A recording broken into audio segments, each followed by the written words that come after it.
Hello guys, welcome to our YouTube channel Super Mathematics Day. तपाईहरुलाई स्वागत छ र आज हामी ज्योमेट्रीको जो एरिया ट्रायंगल एन्ड क्वाड्रिलेटरको जो हामीले भन्दा अगाडि जो पोस्ट गरेको भिडियो थियो त्योमा हामी यसको थ्योरम प्रुफ गर्यो। आज हामी यो भिडियोमा एरिया ट्रायंगल एन्ड क्वाड्रिलेटरको VBI क्वेशन जो एसई मा सोध्ने गरिन्छ त्यो क्वेशन लिएर आएको छु। हेर सबभन्दा पहिलो फर्स्ट क्वेशन तिम्रो बुकमा पनि क्रिएटिभ सेक्सनको फर्स्ट क्वेशन जो होला भ्यालु निकाल्नमा त्यो क्वेशन सब बुकमा छ। हेर क्वेशनले के भनेको छ र एउटा अरु कुरा यदि भ्यालु निकाल्नको लागि दुईवटा फिगर मध्ये एउटा फिगरको भ्यालु तिमीलाई दिन्छ अनि हामी नेक्स्ट फिगरको भ्यालु निकाल्नु छ। इट मीन्स रिलेसनमा माने कि यो एरिया अफ प्यारालेलोग्राम हो। त्यो एरिया अफ प्यारालेलोग्राम माने कि 100 cm स्क्वायर दिएको छ। त हामी के बुझ्छौं अब यहाँ ट्रायंगल स्ट्यान्डिङ छ, बेस त सेम छ। यसको मतलब यदि एरिया अफ प्यारालेलोग्राम 100 cm दिएको छ भने एरिया अफ ट्रायंगल के गर्छ 50 cm हुन्छ। हामी पढेको छौं area of triangle is half of area of parallelogram. हमारे कि दुवै प्यारालेलोग्राम हो, दुवै प्यारालेलोग्राम हो, दुवैको एरिया हामी थाहा सेम हुन्छ। कुनै एउटाको एरिया दिनु पर्यो। हामी यो प्यारालेलोग्रामको एरिया 100 cm स्क्वायर छ, यो पनि प्यारालेलोग्रामको एरिया के हुन्छ 100 cm स्क्वायर छ। किन दुवै क्वाड्रिलेटरले फिगर र दुवै स्ट्यान्डिङ सेम बेसमा छ। एकदम दुवैको एरिया पनि के हुन्छ इक्वल हुन्छ। र अर्को कुरा मिड पोइन्ट, जो मिड पोइन्ट हुन्छ त्यसले के गर्छ दुवैको एरियालाई बराबर गर्छ। एकदम म भन्छु यो ट्रायंगल यहाँ मिड पोइन्ट हो, यो बराबर यो छ। म भन्छु यसको मात्रै यदि 25 cm दिएको छ भने यसको पनि एरिया के भइहाल्छ 25 cm स्क्वायर। किन यहाँ डी द मिड पोइन्ट छ भने यो एरिया र यो एरिया इक्वल पार्छ। मतलब पुरैको एरिया के भयो 50। अब भन्छ एरिया प्यारालेलोग्राम निकाल्ने। एरिया प्यारालेलोग्राम के हुन्छ 2 टाइम हुन्छ किनकि त हाफ हुन्छ ट्रायंगलको एरिया। एरिया प्यारालेलोग्राम भन्यो भने 100 cm स्क्वायर हुन्छ। यो प्रपर्टी हामीलाई अलि बुझ्नु पर्यो। दुईवटा फिगर मध्ये एउटा फिगरको भ्यालु हामीलाई जसरी भए पनि हुनु पर्यो अनि मात्र हामी रिलेसन लगाउन सक्छौं। ओके, त हामी यो क्वेशन हेर्छौं। यो क्वेशनमा के भनेको छ कि यो क्वेशनमा भनेको छ कि in the given figure parallelogram PQRS एउटा प्यारालेलोग्राम हो। ठीक छ, स्ट्यान्डिङ गरेको छ के र अर्को ट्रायंगल छ PQRS एउटा प्यारालेलोग्राम हो र PQT त ट्रायंगल हो। त यसको बेस दुवैको सेम छ। प्यारालेलोग्राम पनि PQ मा स्ट्यान्डिङ छ र PQT ट्रायंगल पनि PQT मा स्ट्यान्डिङ छ भने द एरिया अफ ट्रायंगल यहाँ एरिया अफ ट्रायंगल PQT दिएको छ। PQT यसको एरिया कति दिएको छ 50 cm स्क्वायर। 50 cm स्क्वायर म भने एउटाको भ्यालु जसरी भए पनि आउनु पर्यो। इट मिन्स हामी गिभन लेख्छौं एरिया अफ ट्रायंगल PQT बराबर छ 50 cm स्क्वायर। निकाल्न कसको एरिया भनेको छ find area of triangle PRS। यसको एरिया निकाल्नको लागि यो ट्रायंगल र यो ट्रायंगलको एरिया कुनै रिलेसनै थिएन त हामी डाइरेक्ट निकाल्न सक्थ्यौं। बट अहिले यदि यो ट्रायंगलको एरिया दिएको छ भने हामी यो प्यारालेलोग्रामको एरिया निकाल्न सक्छौं। अहिले PQRS प्यारालेलोग्रामको एरिया निकाल्न सक्छौं हामी किन both are triangle same base भनेको छ। त हामी यहाँ लेख्छौं एरिया अफ प्यारालेलोग्राम PQRS बराबर 2 टाइम्स। किनभने दुई गुना हुन्छ जब ट्रायंगलबाट यदि ट्रायंगलको भ्यालु दिएको हुन्छ। अब प्यारालेलोग्रामको एरिया निकाल्नु पर्छ भने हामी 2 ले मल्टिप्लाई गर्छौं, दुई गुना भइहाल्छ।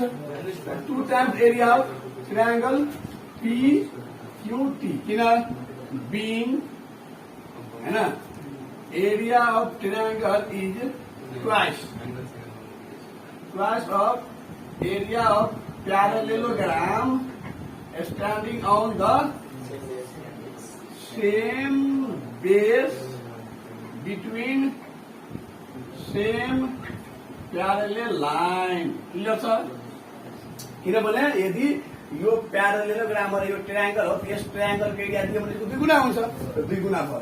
हामी के लेख्यौं 2 into 50 cm स्क्वायर। किन एरिया अफ ट्रायंगल PQT यो दिएको छ 50 cm स्क्वायर दिएछ।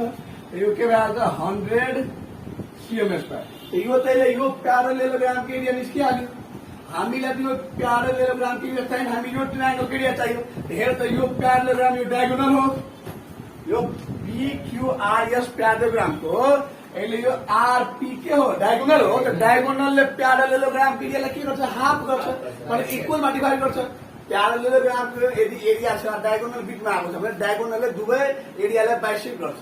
यसको मतलब यो ट्रायंगल पनि हाफ हुन्छ कसको, प्यारेललोग्राम एरियाको। किनभने जब यो 100 भयो भने यो पनि 50 हुन्छ, यो पनि 50, किनभने डायगोनलले बाइसेक्ट गर्छ इक्वलमा। त हामी यहाँ लेख्छौँ नम्बर 2 मा area of triangle PRS equals to half of area of parallelogram PQRS।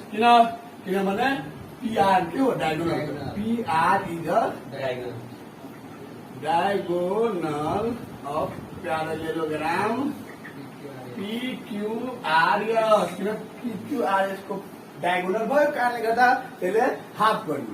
त हाफ गरेको 1/2 एरिया अफ प्यारेललोग्राम यो कति आएको छ, PQRS 100 cm स्क्वायर कति लाग्यो, 50 cm। यो क्यान्सल हुन्छ भने therefore area of triangle PRS बराबर यति हो। हाम्रो एन्सर भयो, किनभने हामीले निकाल्न यही भनेको छ, PQRS निकाल्यो। ओके, अब हामी नेक्स्ट क्वेसनमा जान्छौँ। नेक्स्ट क्वेसन हामी ओके नाउ नेक्स्ट क्वेसन हाम्रो क्वेसन छ in the given figure PQRS is square. PQRS square हो विथ इच साइड। अहिले त यहाँ साइडको भ्यालु दिएको छ, मतलब हामीले यहाँ थाहा थियो कि हामीले कुनै न कुनै एउटा एरिया चाहिन्छ, बट यहाँ एरिया नदिएर साइड दिएको छ। र साइड दिएको छ, हामीले साइडको अकर्डिङ हामी एरिया तर कम्पलसरी निकाल्नु पर्यो एउटा, या त त्यो स्क्वायरको एरिया हुनु पर्यो या त्यो ट्रायंगलको एरिया हुन्छ। अनि हामी या त ट्रायंगलको दिन्छौँ भने ट्वाइस गरिदिन्छौँ त्यो स्क्वायर निस्किहाल्छ, या त स्क्वायरको एरिया आउँछ भने हाफ गरिदिन्छौँ भने ट्रायंगल पाउँछ। इट मिन्स क्वाड्रिलेटरलको या त ट्रायंगल दुईटा मध्ये कुनै एउटाको एरिया हुनु पर्यो। तर यहाँ कुनैको एरिया छैन, तर 4 cm दिएको छ स्क्वायरको। इच साइड 4 cm भनेको स्क्वायर हो, अल साइड इक्वल हुन्छ। र अहिले PQRS मा यसको बेस QR हो, त QRT पनि यही बेसमा स्ट्यान्डिङ छ। यसको यो ट्रायंगलको यो स्क्वायरको एरिया त हाफ हुन्छ। किनभने आखिर यो स्क्वायर फिगर हो, त यो प्यारेलल हुन्छ नि, किनभने कोही ट्रायंगल यो पनि 90 हुन्छ, यो पनि 90 हुन्छ, यो पनि 90, यो पनि अल एंगल 90 डिग्री हुन्छ। यो त प्यारेलल आफै छ। यहाँ हालाकि यो प्यारेलल इन्डिभिजुअल केसमा छ यो प्यारेलल लाइन, तर स्क्वायरमा अपोजिट लाइन प्यारेललै हुन्छ। किन अल एंगल 90 हुन्छ भने को इन्टेरियरको केसमा के हुन्छ, त्यो प्यारेलल लाइन हुन्छ। हामीले पहिला गिभेनमा लेख्छौँ हैन, QR मान्यो कि 4 cm मान्यो, त हामी एरिया अफ स्क्वायर निकाल्न सक्छौँ। लेकिन यहाँ यल स्क्वायर हुन्छ, किन हामी एरिया त चाहियो कुनै गर्नु। हामीले लेख्छौँ एरिया अफ स्क्वायर PQRS बराबर हुन्छ यल स्क्वायर। यल लेन्थ भनेको 4 हो, 4 cm को whole square equal to 16 cm स्क्वायर। इट हामीले एरिया अफ क्वाड्री है ट्रायंगल को स्क्वायर को म फिगर गरिरहेको छु PQRS आयो। र हामीले निकाल्न के भनेछ, एरिया अफ ट्रायंगल QRT कहाँ स्ट्यान्डिङ छ, मेन फोकस पोइन्ट हो स्ट्यान्डिङ सेम छ कि छैन। यहाँ हेर त यो स्क्वायरको बेस हो QR, यो ट्रायंगल पनि बेस के हो QR, बोथमा स्ट्यान्डिङ छ। अब यो अपोजिट लाइनमा पनि टच छ। यसको मतलब यो ट्रायंगल र स्क्वायरको के हुन्छ रिलेसन, त हाफ हुन्छ। ट्रायंगलको एरिया हाफ हुन्छ यो स्क्वायरको एरिया भन्दा, किनभने यो क्वाड्रिलेटरल फिगर हो यो ट्रायंगलको। हामी यहाँ लेख्न सक्छौँ नम्बर 2 मा area of triangle QRT equal to 1/2 area of square PQRS। Reason त दिनु पर्यो, बीइङ हैन बोथ आर स्ट्यान्डिङ के छ on the same base को नाम के हो QR। between same parallel line के छ PT parallel to QR त हुन्छ ल।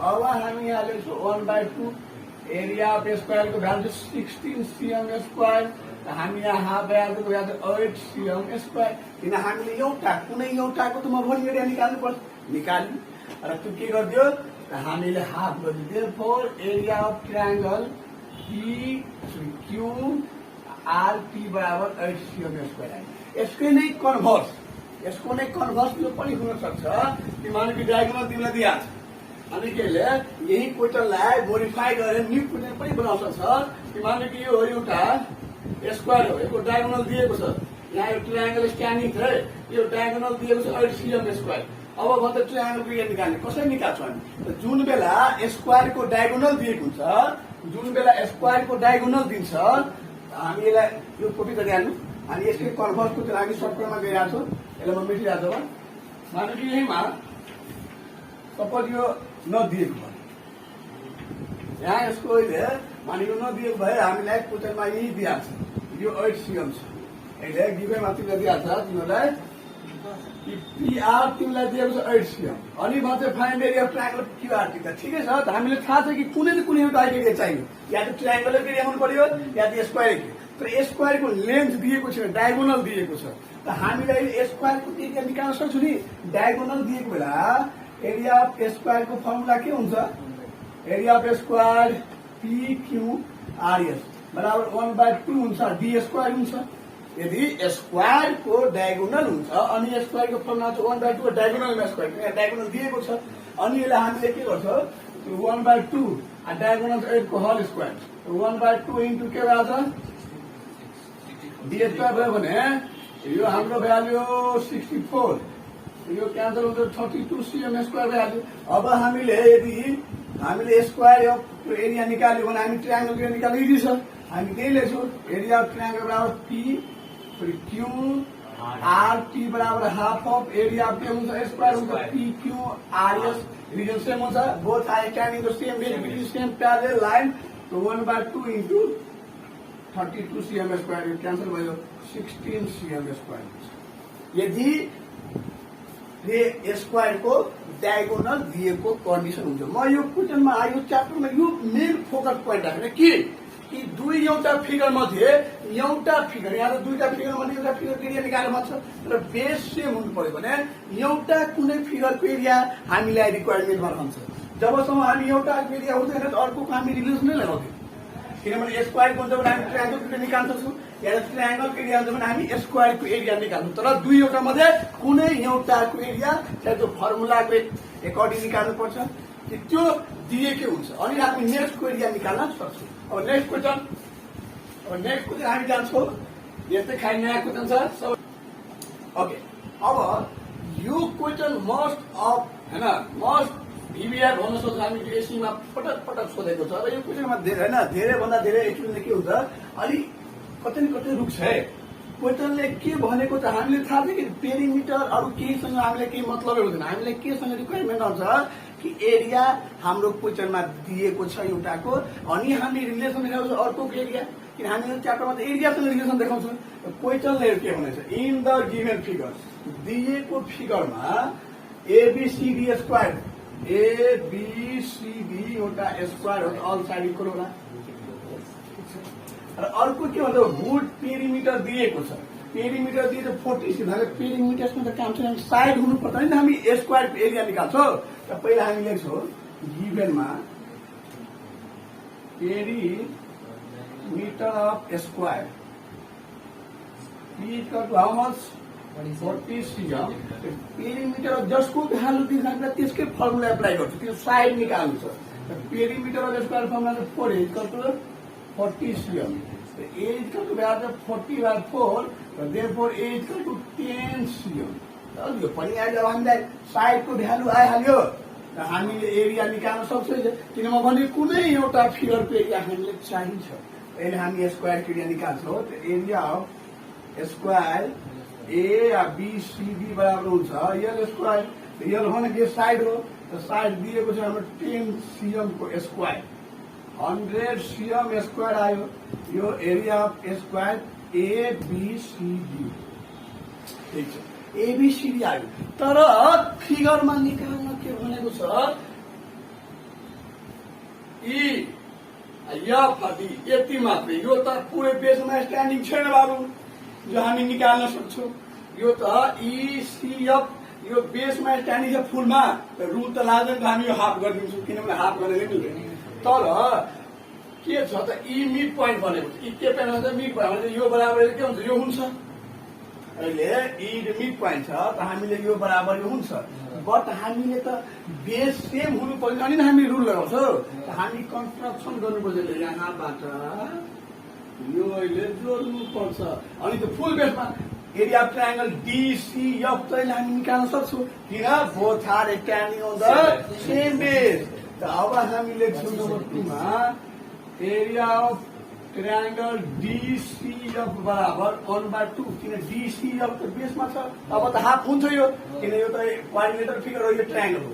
त हामी 1/2 एरिया अफ स्क्वायर ABCD किन being both are standing on the same base को नाम क्या हो BC between same parallel भनेको AF parallel to BC। अब यो भइसकेपछि हामी यहाँ लेख्न सक्छौँ एरिया अफ हैन यहाँ 1/2 into area of quadratic square के यहाँ से ABCD बराबर 100 cm, तो 100 cm स्क्वायर कैंसिल हो जाए 50 cm स्क्वायर। यो कसको एरिया आयो, एरिया अफ ट्रायंगल DCF को आयो। अब यो आइसकेपछि हामीलाई त रिक्वायरमेन्ट त एरिया कसको निकाल्न भनेको छ EFD। यदि इ मिड पोइन्ट हो यो पुरै ट्रायंगलको एरिया तिमीसँग कति आयो 50 भनेको यो त यो बराबर हुन्छ, यो 25 यो 25 मा डिभाइड हुन्छ किन यो मिड पोइन्टले दुवैको यसलाई के छ इक्वलमा डिभाइड गर्छ। त म यहाँ यसलाई मेटाइरहेको छु है, अब नमेटाउँदा पनि हुन्छ किन यहाँ म गइरहेको छु। अब मैले त्यहाँ एरिया अफ ट्रायंगल EIFD बराबर 1/2 एरिया अफ ट्रायंगल के बराबर DCF तो DCF म गरे है। रीजन के हुन्छ, रीजन हुन्छ being E the mid point, being E is the mid पोइन्टले के गर्छ ट्रायंगल के एरियालाई इक्वल पार्छ। अब 1/2 इन्टु D अब 50 cm, 50 cm स्क्वायर बराबर 20 cm स्क्वायर। तो therefore area of triangle EFD बराबर 25 cm स्क्वायर आन्सर। यो क्वेशन किन भिबिया थियो किनभने सबैको लागि यहाँ टर्निङ पोइन्ट कहाँ आउँछ त कन्स्ट्रक्सन गर्नुपर्छ। 1 नम्बर पोइन्ट र पेरिमिटर दिएको थियो, हामीले पेरिमिटर चाहिँ के मतलब यो टपिकको नामै हो area of triangle and area. न त भोल्युम आउँछ न त पेरिमिटर आउँछ, मात्र एरियाको सवाल छ च्याप्टरमा। हामी एरिया निकाल्न लागि साइड चाहियो, त्यही भएर हामी पेरिमिटरबाट साइड निकाल्यो, त्यसपछि एरियाको स्क्वायर निकालिदियो। त्यसपछि यहाँ त इ द मिड पोइन्ट थियो, यहाँ त कुनै रिलेसनै बन्दैन। म भने रिलेसन बनाउनको लागि बेस सेम हुन्छ र म पहिला बेस सेम बनाइदियो अनि मिड पोइन्ट कुनै पनि ट्रायंगलमा काट्यो भने यस्तो पनि ट्रायंगल हुन्छ। यदि यहाँ यो छ भने यसको एरिया बराबर हुन्छ। मिड पोइन्टले एरियालाई इक्वलमा डिभाइड गर्छ। यही पोइन्टहरू जब हामी प्रुभ गर्छौँ त्यो बेला धेरै युजफुल हुन्छ, त्यही भएर यो पोइन्टहरू हामी नोट गर्दै जान्छौँ। ओके, अब यो भिडियोमा आजको लागि हामी 3वटा क्वेशन हेर्यो, जो भिबिआई थियो। अझै यो क्वेशन बन्छ, हामी भ्यालु निकाल्छौँ। आजको लागि यो भिडियोमा यति नै। अर्को नेक्स्ट भिडियोमा हामी हेर्छौँ कि अलि अरू जो युनिक टर्महरू हुन्छ, युनिक क्वेशनहरू हुन्छ, यही टपिकको एरिया अफ ट्रायंगल एन्ड क्वाड्रेटिकको भ्यालु कसरी निकाल्छौँ त्यो हामी लिएर आउँछौँ नि। कमसेकम जाँदा एउटा कुरा, यदि भिडियो तपाईँहरूबाट केही सहयोग सपोर्ट मिल्छ भने भिडियोलाई लाइक, कमेन्ट र सब्सक्राइब गरिदिनु होला। Thank you.